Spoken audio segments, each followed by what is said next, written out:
I love coffee, I love tea, I love the jive and it loves me. Coffee and tea and the Java and me. Hi, and welcome to another Coffee with Connie. I'm here today with Ryan Lynch from TriState Transportation Campaign, and we're going to be talking about transportation issues in the town of Brookhaven. Ryan, so tell us a little bit about what TriState does. Okay, thanks for having us. Appreciate the opportunity to come and speak with you. TriState is we're a nonprofit organization. We are tasked with creating a more balanced and equitable and environmentally friendly transportation system in the New York, New Jersey, and Connecticut area.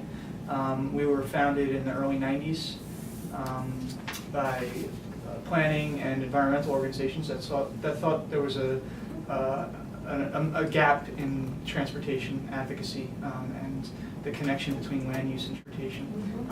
And we're funded by philanthropic organizations, so we're completely independent. We're not beholden to any kind of agency or to political or apolitical or non-political as well.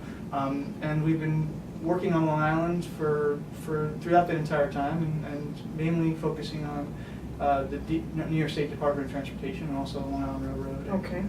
I mean, tri-state, so that means that what three states do you work with? We work in New York, New Jersey, and Connecticut. Okay. So downstate New York region from Westchester to Suffolk County. Okay. And in Connecticut pretty much throughout, and also New Jersey. Okay. New Jersey. So what would be an environmentally friendly type of transportation?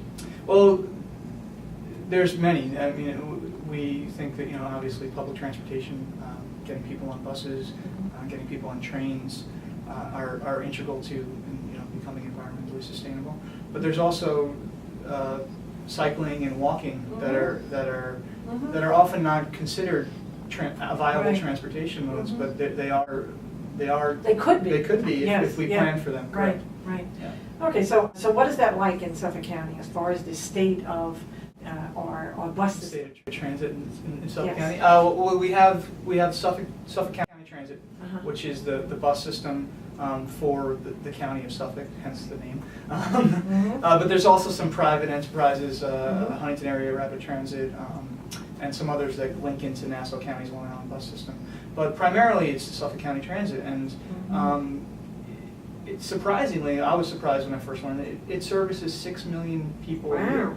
And that's a 30% increase from 2000 to 2006. We've seen 30% increase in ridership on Suffolk County Transit. So it's a very robust system for Suffolk County, which is a historically low density area. Right. What do you think we can attribute that increase to? I think people are looking to be more environmentally friendly. I think that's an issue. You also have an issue of increased gas prices. Last year, transit throughout the country was way up over, I think, riders for the entire country, while you saw driving vehicle miles traveled go down. So I think people are becoming, there's an environmental aspect, but there's also that economic aspect. As transit services improve, we see more people inclined to take them if they're an attractive option to get people to and from their destination fairly quickly. It becomes more attractive to people to drive. Now, some of the obstacles for a viable bus system in Suffolk County, what are some of those obstacles that we need to overcome? Well, Suffolk County historically is a very low density, suburban, sprawling kind of development pattern. And in order to really have a robust transit system, we need to have a little bit more density. And simply to account for ridership and for greater riders to help subsidize the operating costs of the ridership. So Suffolk County historically has been a very low density area, so it's very difficult. Well, we have spread our density out over large land masses. Exactly. So what you're saying is, instead of doing that, we need to have nodes of development. Yeah. And this is something we're actually trying to do with Brookhaven 2030. Exactly. Is to identify those areas which would be appropriate for more density and actually a mix of uses. Exactly. Yeah. And that would help to enhance or help to make transit more viable. Exactly, and then it's important that the term nodes of development is important to recognize that it's also creating destinations. You know, you have these nodes, so you have if you're living in one place and you need to. Right. The commercial districts are very spread out in Long Island or in Suffolk County, and if we have different nodes or different development destinations, that makes. I had actually gone to a meeting down in the planning department, and they showed the 1996 land use plan, and they actually had planned for that strip commercial along the corridors, like 25, 25A, Route 347. They planned for that strip commercial, and that's what really dilutes or spreads out the destinations. Exactly. So you have to have, in order for transit to be viable, you have to have origins and destinations. If everything is spread out all over the place, it makes it very difficult. Yeah, you to could have put it viable. you could put thousands of buses on the road. Yeah. You still wouldn't have enough people to ride, or the trips wouldn't be fast enough for it to be attractive to people to jump on the bus. And I think, you know, one of the things that I keep on trying to underscore is that, you know, one of our environmental crises that we are trying to resolve is global warming.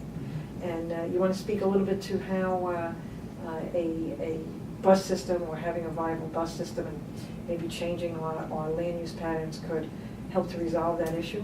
Well, yeah, I think in order, like you said, changing land use patterns. In order to have that viable bus system, you have to do that, which means you have to develop in these nodes. And basically, what that does, it reduces the need for people to drive places. It reduces the amount of vehicle miles traveled. It reduces and hence reduces the emissions in the air.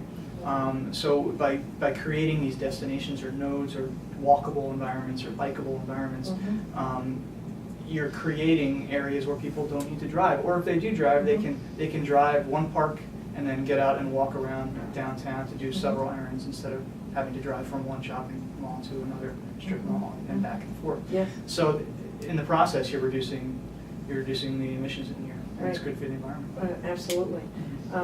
Now, how about trains in Suffolk County? I know that one of the complaints, and actually one of the very, very strange things for those of us who lives in Brookhaven, when I plan on going into Manhattan or, you know, taking a train, I have to drive from where I live, which is to Ronkonkoma, and get on the train, which, you know, seems somewhat absurd.